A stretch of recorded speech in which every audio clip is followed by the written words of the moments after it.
video for right now.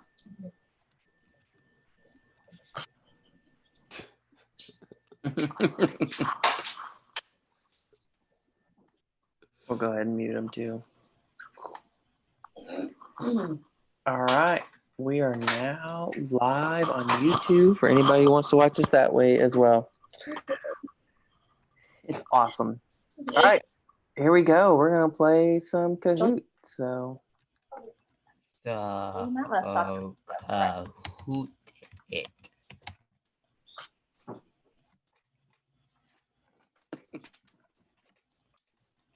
Perfect. we'll go ahead and mute him too.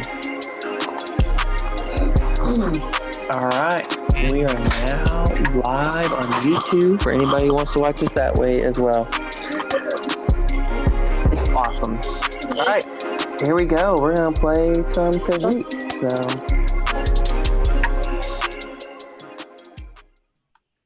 Who fried the fries? got it? You ready? It was not Who French. fried the fries? I fried the fries. You fried them fries? Yes. Where did it go?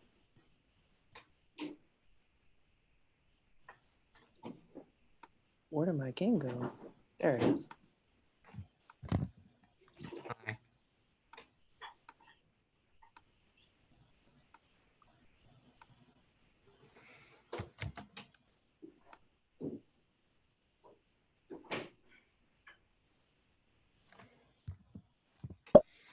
All right, here we go. Who fried the fries?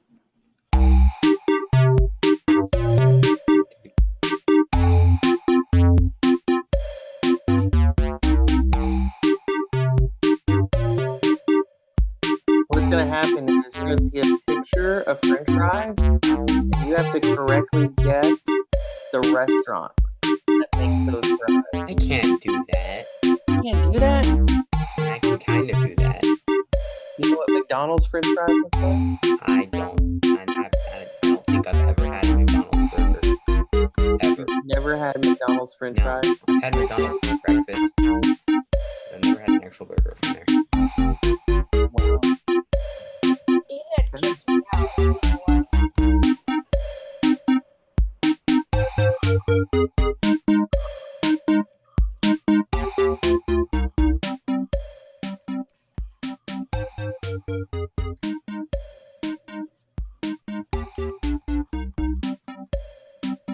Did anybody? Was it just me, or did anybody else have it? Did it take a while to load for them, or you think?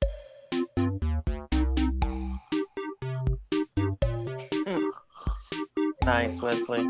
Nice.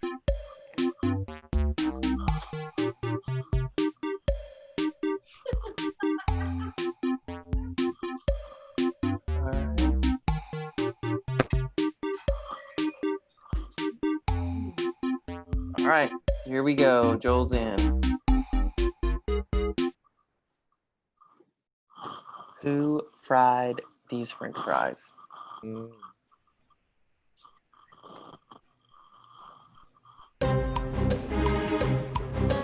I mean, that's Oh, wow, easy. that was fast. That's so Oh, easy, though. That was Wesley, you told me you don't know anything about French fries. Well, that's not a French fry. That's a waffle fry.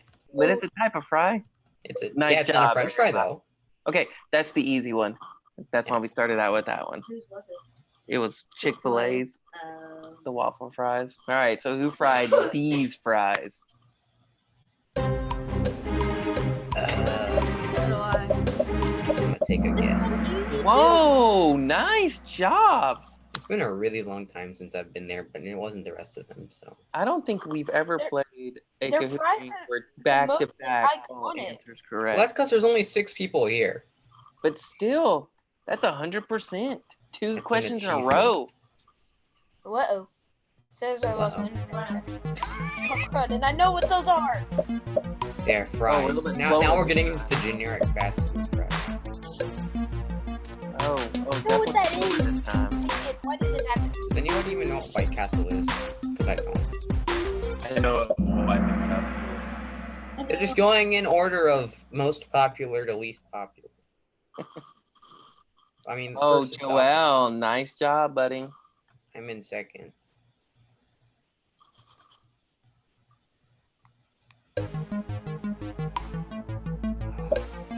Oh, I Those are know the this. best kind of fries there is. Nice.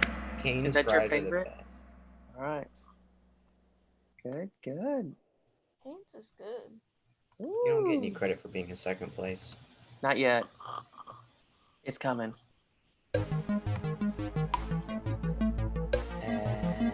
I didn't even know Captain D's had fries. That is actually In-N-Out fries. You can get something called Animalized, and that's what they look like. It's actually really good It looks if you like that mess on there. All right, who fried these fries? Wendy's, Sonic, Burger King, or Arby's? Where can you get those? Burger King. That is correct. Those are their chicken fries right there. How can you have a chicken fry? I don't know, but that's what they got. Joshua is on fire. 6 correct answers in a row. It's all of the questions. That's all of them. Who fried these fries? Where do those come from? Those aren't fries. But they're fried. Yeah, Good. they're not fries. Everybody got them. They are lies. Woo, still They are close. lying to you. Streak of 7. Yeah. Who fried these fries? This is gonna get harder these last couple ones. Is that In-N-Out, Red Oh, Robin? yes, this is like the one Burger King. that I actually know. I am positive that I got this right. Yes. Wow. I thought that one was hard, and y'all all got it. I haven't been to Red Robin in a really long Nice. time, but I used to go a lot. You used to go to Red Robin a lot? It's, Is that an East Coast thing? I don't know. You don't know? You don't know where you ate at Red Robin? I ate it in Arlington, I think. Oh, in Arlington. Okay. Where do those fries come from? Again, Again, still on the end. I mean, all of the other ones have already been answers. Yeah. You gotta Where? think of. Yeah, that's Wendy's. Nice. All 6 again. Yeah, well, you've already had Burger King, Arby's, and McDonald's. They've already been answers. Make one. I hope this last one is really hard. Okay, here we go. Where can Dairy you get Queen these fries. fries? Have It's gonna be Dairy Queen. 9. Watch. Who fried these fries? It's gonna be Dairy Queen. It's not Dairy Queen. Why does Taco Bell have fries?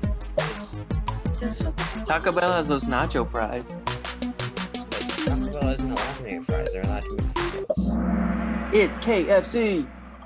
Yes. And Just like Dairy Queen isn't allowed to make tacos, Taco Bell isn't allowed to Woohoo! make fries. Let's third go. place. Brian, nice job. 9 out of Yeah. 10. You know your fries. Steven, and look at that. Joshua gets all 10 correct. Woohoo! I got top 5 in a 6-person game. I don't know if we've done a game where we got every single question correct. 10 out of 10. Well, you have now. We have now. Joshua is a record. By far the best hand of all time. Everybody to take that in right there. 10 out of 10. Hello. You are an I'm amazing Paul. cahootist. That's a weird thing to say. How'd you let him win? Hey, your son knows French fries. I That- don't. No matter That's where they're good. from, he knows them. Weird. That is a skill that will obviously come in handy later. See, look. Now it works. What's up, Noah and Joel? Hi, it's him. Good. Chicken Express. We could add Chicken Express fries on You there. got spicy chicken? Do Dude, they? I never had spicy chicken, but like Chicken Express spicy chicken? It's Like, just this is, no, this is not that good. Awesome. Oh, I should have put Wingstop fries on. Yeah, Those are yeah. It was like, I showed him pictures. awesome. probably frozen fries. You like frozen fries? What? Is that what you said? Use them. You like to eat frozen fries? Awesome. Yeah, I don't fry them. I just eat them frozen. I came up with a nickname for Clovis. Call it Clovis 19.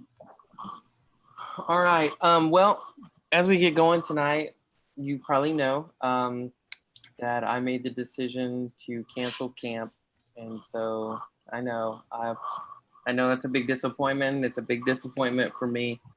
But just felt like that was the wisest decision to make with all the information that we're getting about the numbers rising and continuing to rise. And with the truth that we're going to be taking a group, we would have been taking a group of close to 50, meaning the likelihood of at least one person coming that may already have been infected. And with our camp situation being the way it was, if one person came with it, we would all have it by the end of the week and stuff. So just all the factors being involved, just decided it was best. So I do apologize for that. Like I said, I know y'all are disappointed. I am too. Just think it's the wisest choice to make right now at this time. So we're gonna be looking at doing some other things and being smart and safe with all of the requirements that are put on us coming our way over the next couple of weeks and stuff and into August. So we'll let you know some different ideas that'll be coming your way before school gets going and then after school and all that stuff. I think everyone should get it, and then it's just survival of the fittest. You know what? It may end up being that way before it's all said and done. It should. It may be a situation where everybody has to get it and just build up the antibodies and then Get rid of all the old racist people. whoa. That's a little Wait, hold on. harsh. Let me see. Just a tad bit harsh. Yeah, just a little bit. All right. I'm gonna turn things over to Miss Melanie. She's gonna share with us a little quick devotion for this evening. Thank you and goodbye. Okay. How do you usually start these? How have I ever been to one of these? These are gonna be great. So good evening, Tim with a Y. We're gonna talk about our testimonies. You all panic and start signing out. First off, it's gonna be great. Oh, see, somebody already did. LOL. That was a joke, Joshua. Anywho, so for like our first thing, how do you do? Can I screen share my thing? Okay, cool. Perfect. So we're gonna listen to a song because worship's the thing too. And I actually, hold on, bear with me. I forgot to pull that up. Actually, I had to close some stuff out. So chat amongst yourselves real fast. It's gonna be great. Except I think he muted all of you. Cool, cool, cool. Continue talking amongst yourselves to where I can't hear.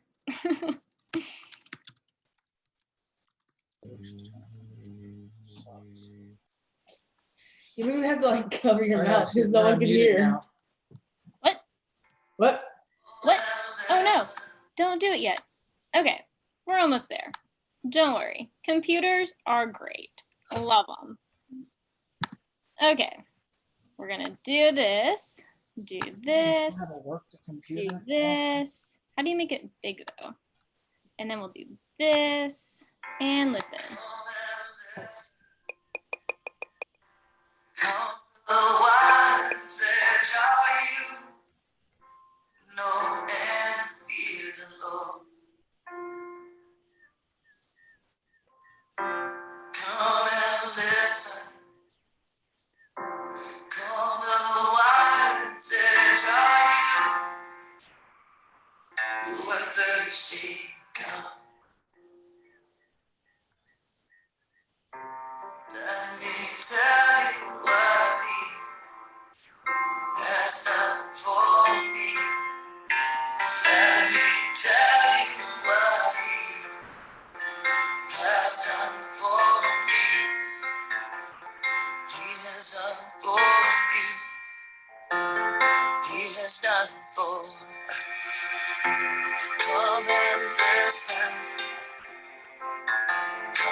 Come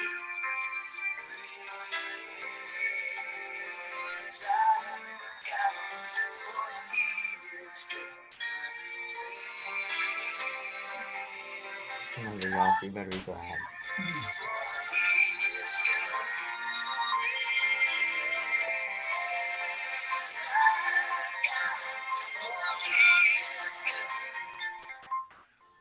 He's done for me. He's done for you. He's done for us. Come and listen. Come and listen to what he's done. Come and listen. Come and listen to what he's done.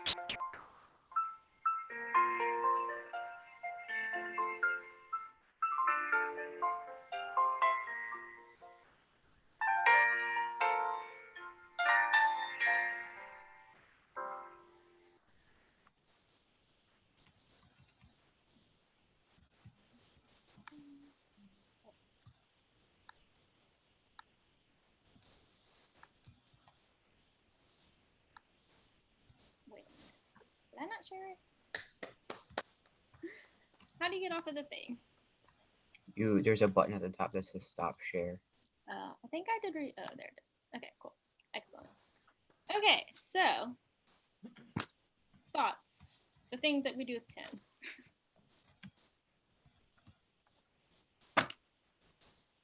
Literally, there are like 4 words in the song, so not a whole lot to. Yeah, pretty self-explanatory.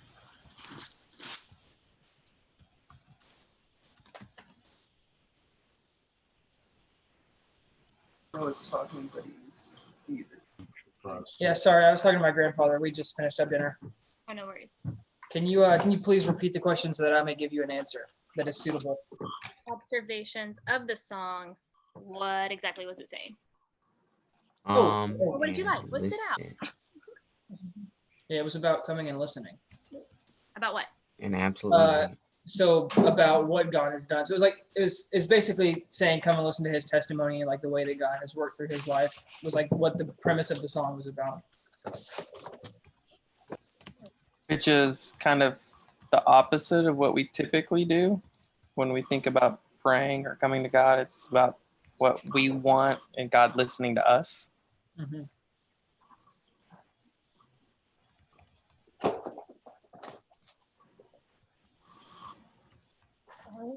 Yeah, so solid. So basically, like I said, like there weren't a whole lot of lyrics, and again, like a lot of repetition of coming and listening to what God's done. And like we're gonna be talking about testimonies, specifically like our testimonies, and like talking about like what God's done in our lives. So our like first little question amongst us is like, what is a testimony / the purpose of it? Like when you hear that word.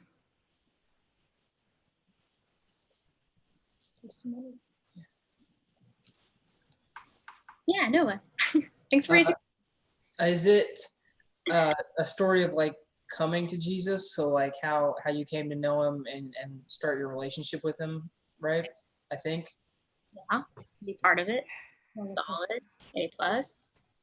Not that there's grades, but gold stars. Gold stars for. Any other thoughts?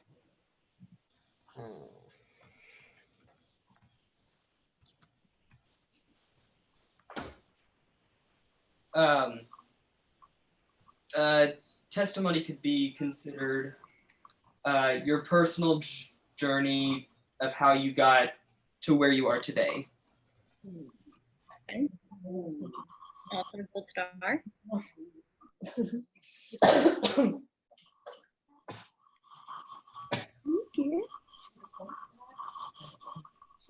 I couldn't think of her. What?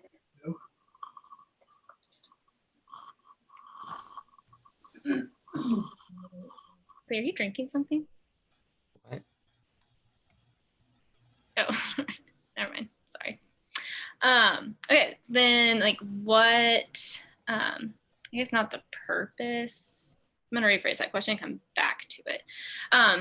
But yes, I'm going to expand. So Noah said it's like your coming to Jesus moment. And then Stephen said it's like just like events and like things that have gotten you to where you are now.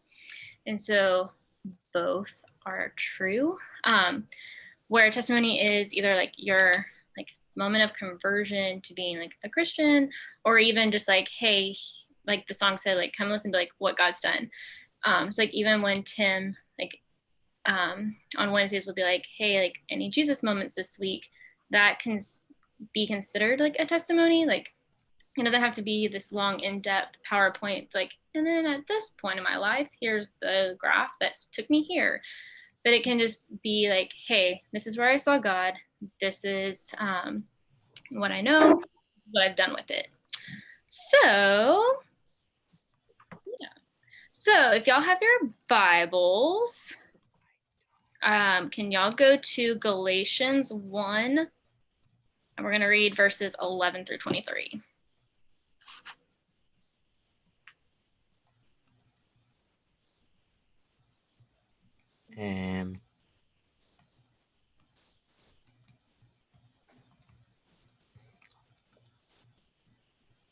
Would somebody like to read it, or would you like me to read it?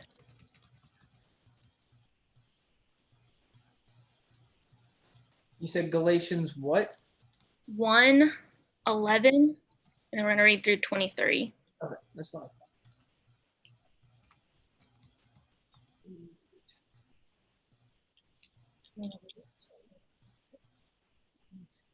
One, then 11 through 23.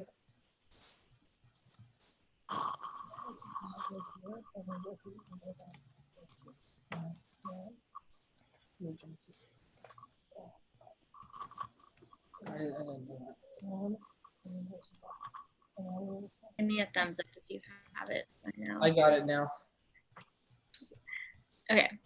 Anybody want to read it? I can read it. Solid. That sounds great.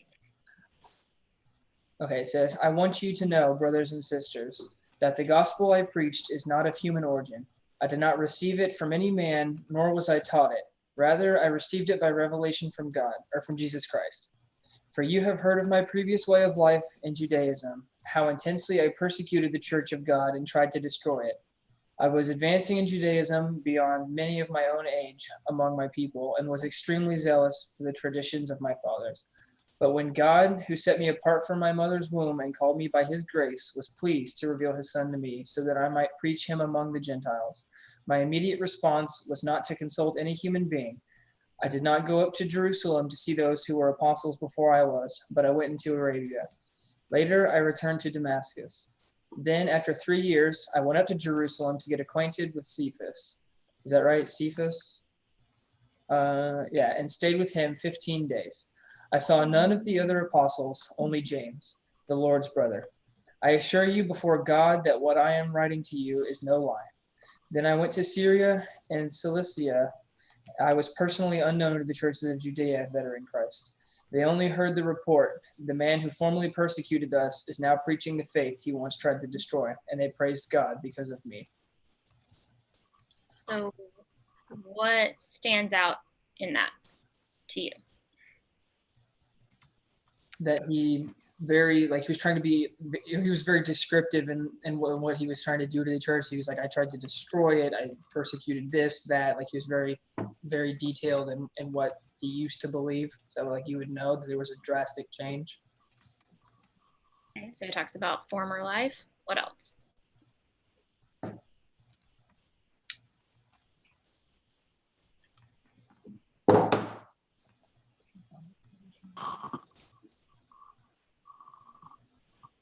Talks about what he's been doing after he came to faith. Mm-hmm. So got a little bit before and action, or before and after action. There it is. Before. It gives the moment. I don't know if it gives a specific moment, but it says that God called him and set him apart from his mother's womb, called him by his grace, revealed the Son to me, stuff like We're that. gonna come back to that exact phrase later. Yay! Cool. No, keep it. I like it. Continue. So sorry. That's all I was gonna say. Is that he referenced the moment that it happened, but he didn't give like specifics. He just referenced the moment that it happened.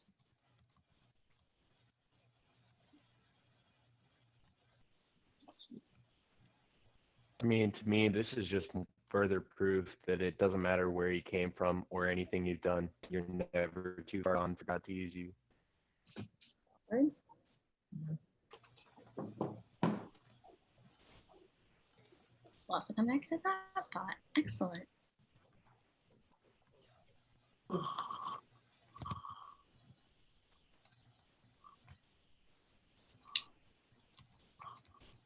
Okay, cool. So, like Noah and Tim both said, like there's like that before and after. So like describes like, here's where my life was. Here's like that moment where it changed, and like here's how the Lord has been using me. Who did I lose? Stephen. Okay, solid.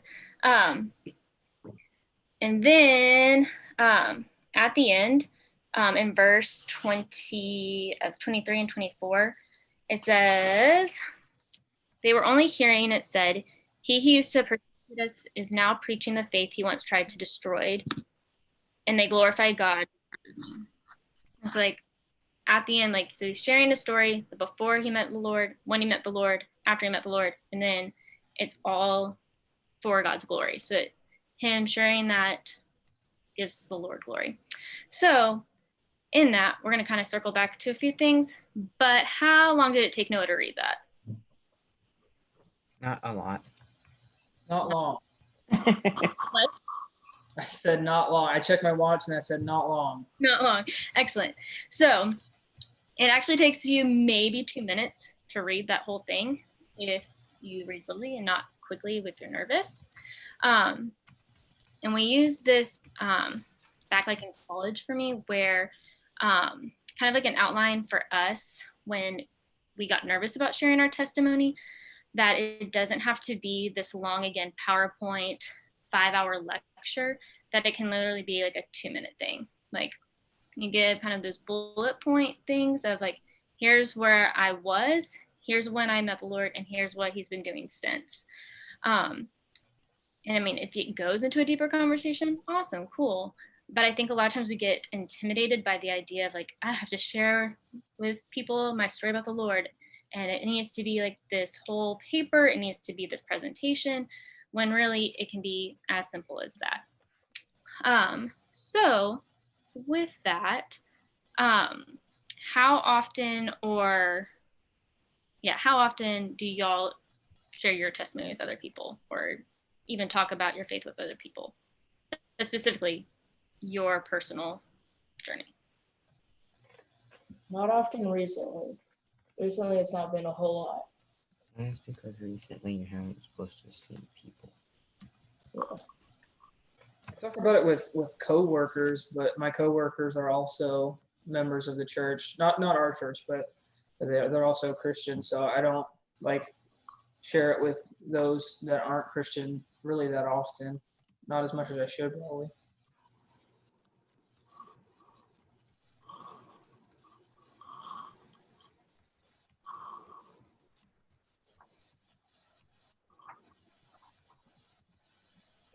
And I'll be honest, it's been a hot minute since I've done even like a 2-minute thing like that. So just so y'all know, same boat, no shame here.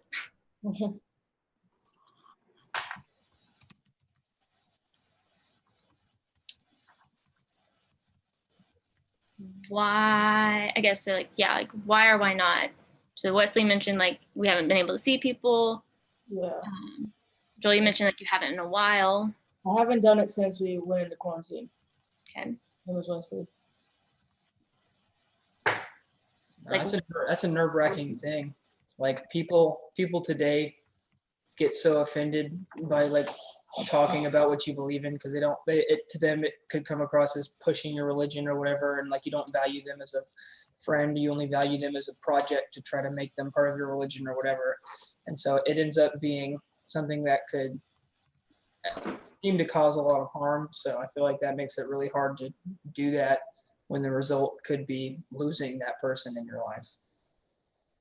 And you could also have different effects, like if they are a believer and you're telling them your testimony, it could seem like you're trying to say, you don't seem like a Christian, and they get offended from that. Yeah. Like it could come across maybe as you're trying to one up them. Well, not just one up them. It could be like they could think that you don't view them as a Christian, and they would be offended that you don't see them as Christian if they are a Christian. Yeah, I see what you're saying.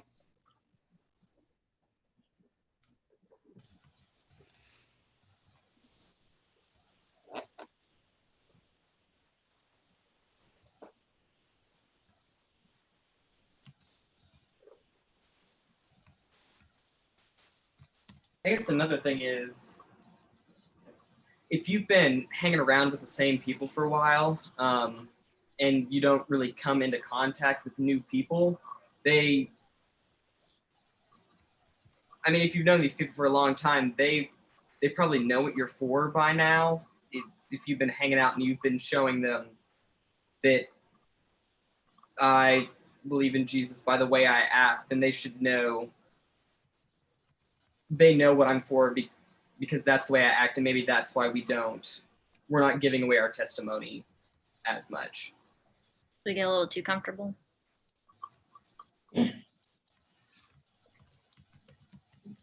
So your answer to like what a testimony is was that it's like moments, like, and how you got somewhere, and not so much where Noah was like, it's only about, or maybe not, I won't put words in your mouth. But you kind of identify more of that conversion moment. So like, even if you have the same group of friends, like how often are y'all even just talking about like what you're reading? How often do you talk about like, hey, during my prayer life, this is what I've been praying and this is how I've seen it answered? Or, hey, I was out walking and I like had a chance to talk with this person about like something random, but maybe it was encouraging, like those kinds of things as well. Does that make sense? Yeah.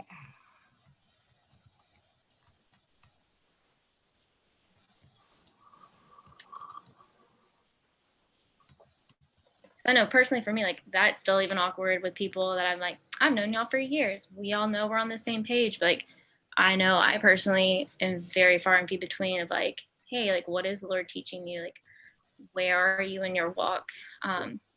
It can almost get into like a really bad safe place of like just assuming because, oh, we do this or we think this, then they're fine with the Lord, or they are growing, and not like really like spurring each other on in a way of like that mutual like encouragement, which might be a little less distant, but yeah.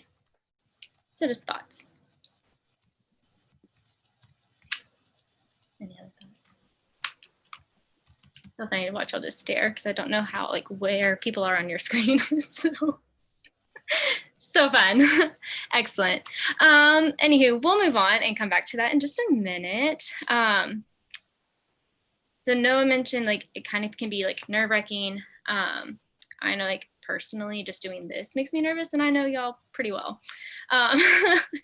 And so we're going to, can I have somebody read Psalm 66:16, and then somebody read Luke 8:34 through 39. What was the first one? Psalm 66:16.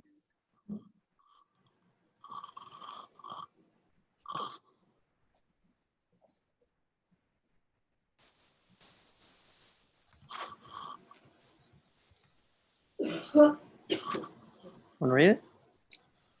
Not really. There she does. Oh, it's just that one right there, just verse 16. Little guy.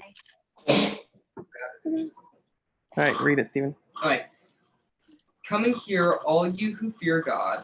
Let me tell you what he has done for me. And who's got Luke 8?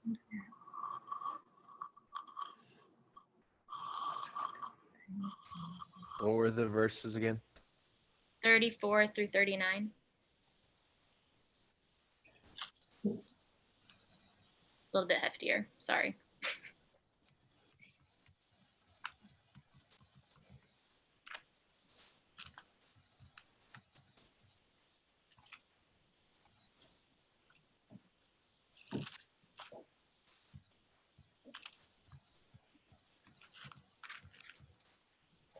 Wait, yeah, hold on, wrong page. There it is.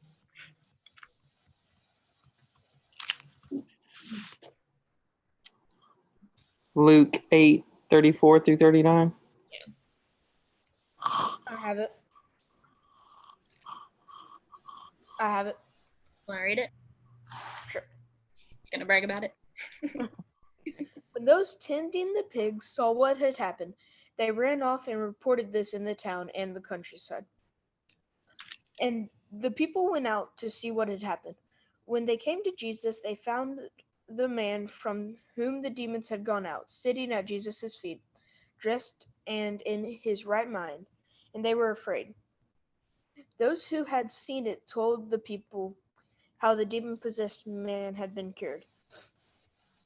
Then all the people of the region of the Gerasenes asked Jesus to leave them, because they were overcome with fear. So he got into a boat and left. The man from whom the demons had gone out begged to go with him. Wait, verse 38. Are we supposed to read 39 also? Yeah. Okay, sorry. But Jesus sent him away, saying, "Return home and tell how much God has done for you." So the man went away and told all over town how much Jesus had done for him. So, in both of those, what are y'all hearing? I can just. Basically, as soon as like they encountered Jesus and like saw what he did for them and stuff like that, like they immediately turned around and like praised him to everybody else. Was like, "You guys gotta go check this out." So Solid. So they're not like, cool, I just saw a guy who was demon possessed and I'm gonna go home now. Like, you know, when you have like those encounters, like obviously if you saw somebody demon possessed and the Lord's like, be gone, like you just go home and you're like, I think I'm gonna take a nap now, might play a video game, like probably gonna go tell people like, hey, this is what the Lord did, and jazz. You can have that there.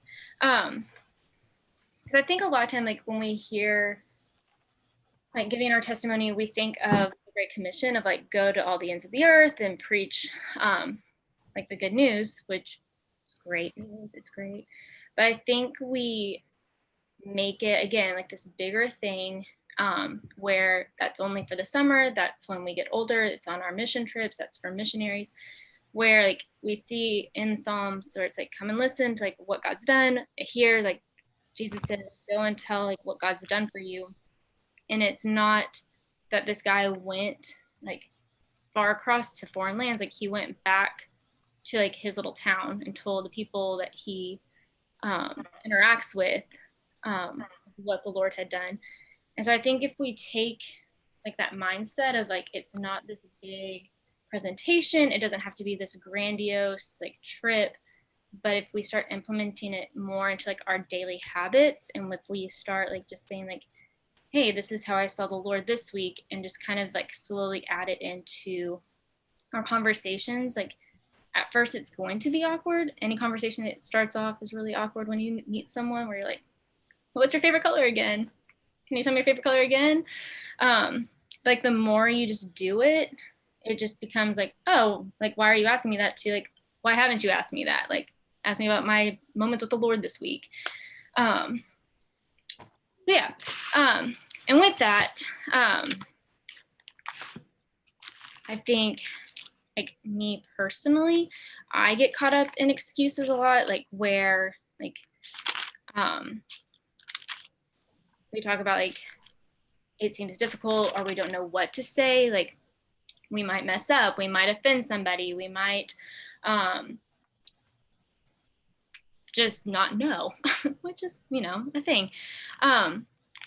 But even in scripture, like the Lord talks about like how he's going to be with us, that he's going to give us those words when we need them. And so in Exodus 4, when he's calling Moses to go and like call out Pharaoh and like to release all of the people, Moses is like, but I don't really talk really well. Please don't send me. Please don't do it. And it's just excuse after excuse after excuse on why he can't do this thing. And the Lord responds in Exodus 4, 10 through 12, and it says, but Moses said to the Lord, oh my Lord, I am not eloquent either in the past, or since you have spoken to your servant, but I am slow of speech and of tongue. Then the Lord said to him, who has made the man's mouth? Who has made him mute, or deaf, or seen, or blind? Is it not the Lord? Now therefore go, and I will be with your mouth, and teach you what you shall speak. And so that is a very like specific thing. Like he's talking to Moses and is very unique to him. But I think it still applies to us where like the Lord's saying like, hey, go talk to that person in your class. And we're like, oh, okay. Like, I don't know what I'm going to say. I'm not going to admit, like, I'm not eloquent. I'm going to stumble over my words. And the Lord's like, cool, do it. Like, I had a connecting thought with that, but clearly eloquent. But I think it's just like that cool thing of like the Lord doesn't need you to be perfect. He needs you just to be available. And the more that you're available, the more you're able to like, again, just like go and do things. And then again, wow. Yeah. Anywho, in Luke, this is like a similar thing. In Luke 12, 11 through 12. Where is it?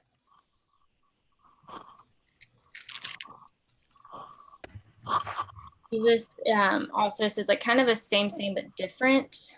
And he says, and when they bring you before the synagogues and the rulers and the authorities, do not be anxious about how you should defend yourself or what you should say, for the Holy Spirit will teach you in that very hour what you ought to say. So again, like it's not about like I need to have like the best presentation, I need to have the best defense for this and that. It's, hey, can you be available? And the Holy Spirit's going to do his thing, because the Holy Spirit can do it all and we cannot.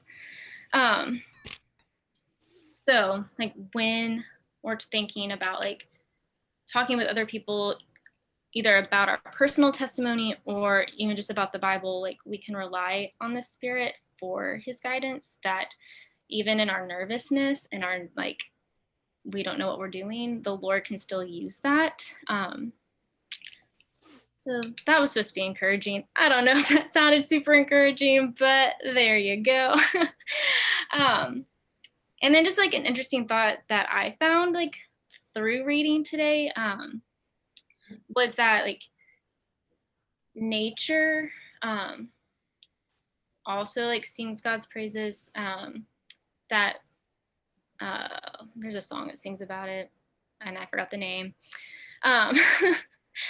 But just talking about like how the Lord is evident even through nature, and nature sings God's praises and tells of God. So I'm going to read 2 verses and then like kind of leave you with a thought, because I thought it was like, whoa. You might not think it's whoa, and that's fine, because I'll take it. So in Psalm 19,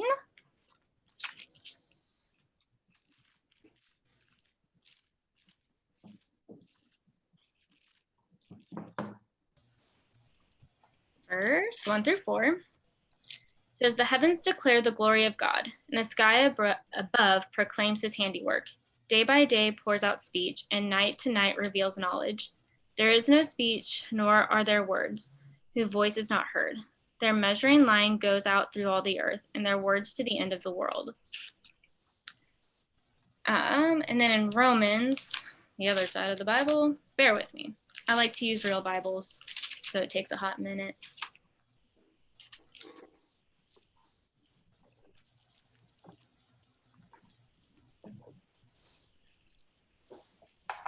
Romans 1:20,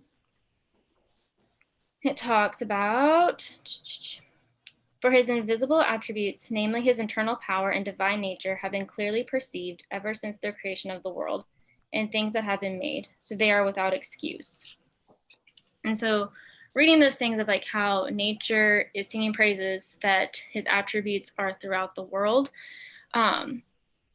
Like if nature is declaring God's glory and telling of what God's done, then as human beings who have been created intentionally with a unique relationship that like not even the angels have with God, and we've been made in God's image, like how much more should we be proclaiming God's like just handiwork in our own lives? So I was just like, dang, like I personally like have felt convicted about this, whereas like I feel like I know everybody's political views right now. I know everyone's opinions about coronavirus, but like how many people do I know like their walk right now? How many people know my walk right now? And just like the idea that like nature's out there like shouting it, and like what am I doing? So testimony like doesn't have to be this beautiful presentation. It's just like checking in with people. It's just really just talking about like what has God done in your life? Where have you seen him? And even and it doesn't again have to be like this like I was down in the dumps and like this tragic like horrible thing to like this like complete 180.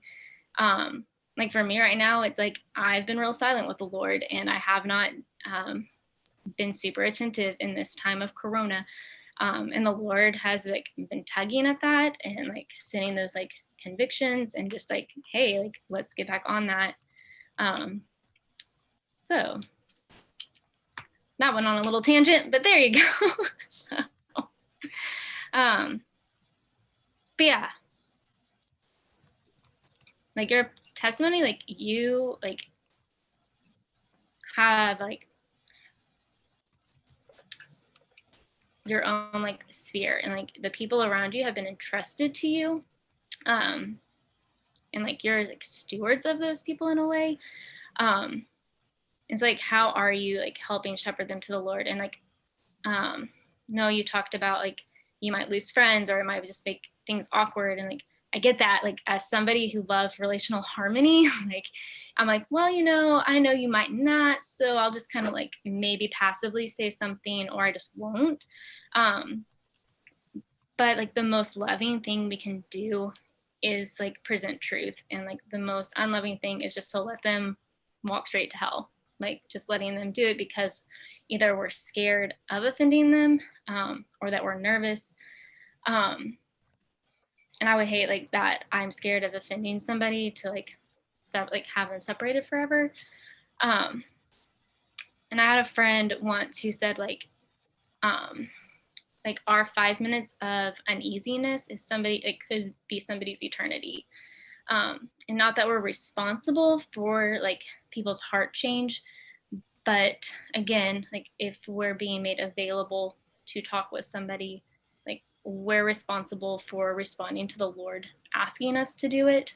But their heart and the whole like coming to the Lord, that's all Jesus and the Lord. And so I kind of go back, that's kind of my tie-in with the verse earlier in Galatians of Paul said it was Jesus and his calling and him bringing him to the Father, not, hey, some guy I found told me about the Lord and it was this guy and he changed my heart. But it's the Lord that's going to change our hearts, our friends' hearts. But the Lord wants to use us like in that. So hope that all made sense. Hope that's super encouraging. Hope it was something. So.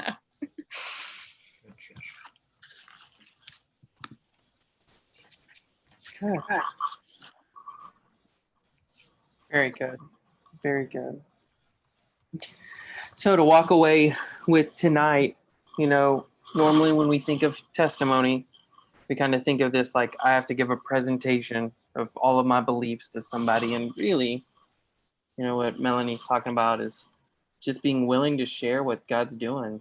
And that is giving testimony to God. And so if we can get beyond past this idea of making it formal and having it like a presentation, and just as you go about life, just making it a normal habit of saying, this is what God's doing. This is how I saw God this week. It becomes such more of a natural, easy thing for us to do. But we put those roadblocks up because we make it so much harder than what it is. And we build it up into this big, grandiose thing when it's really just saying, hey, this is what God's teaching me, or this is what God showed me, or hey, that sunset reminded me of God's great and goodness. It's awesome. So thank you, Melanie, for doing that. And I got your quote, man. That's it. Don't have to be perfect, just be available. That's your quote from tonight. Awesome. Well, guys, thank you for hanging out with us. I like that quote, by the way. I like that quote. It is good, right? It's really good. Everybody needs to put that out there. Joel, even saw you smile at it. So. Well, thank you guys for joining us this evening. Don't know when we will be back live and in person.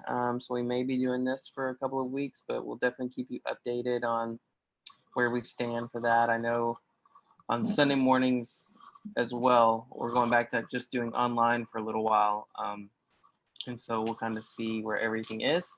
But I should do it? Yeah. All right, to close out tonight, just for fun, here we go. Just for you guys. And this is how we'll end tonight.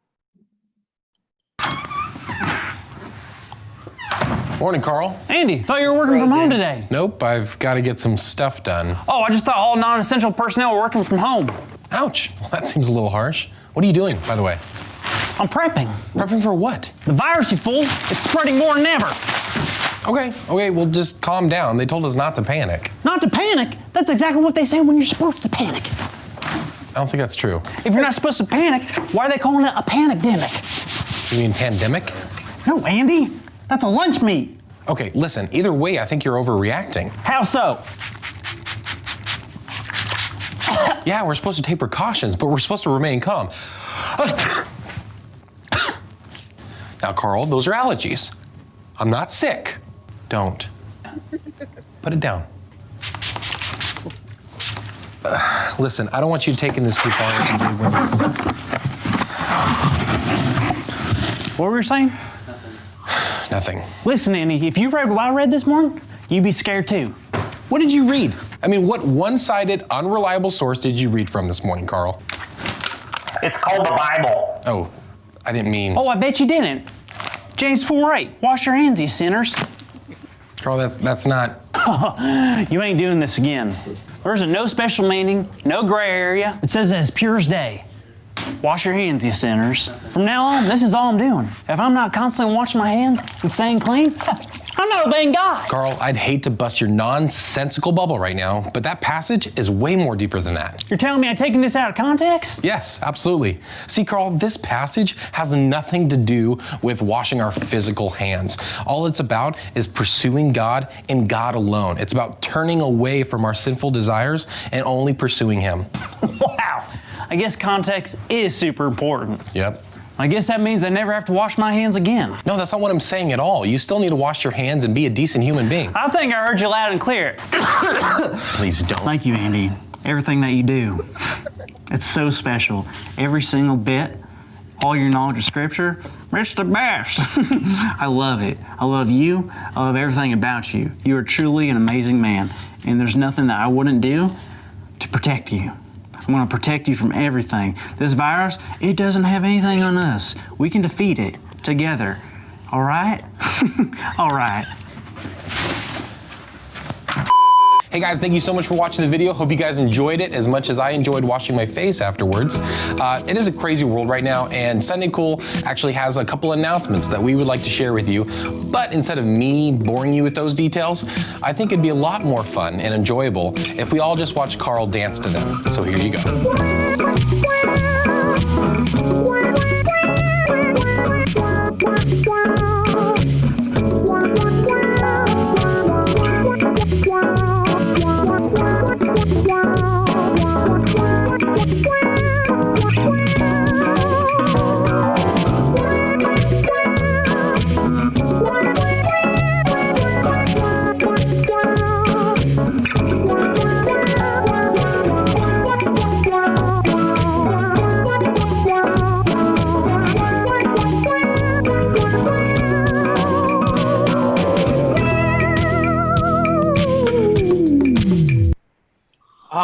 there you go, guys. Thanks for hanging out with us tonight, and we will see y'all later. Stay safe and wash your hands. Bye, guys. You sinners.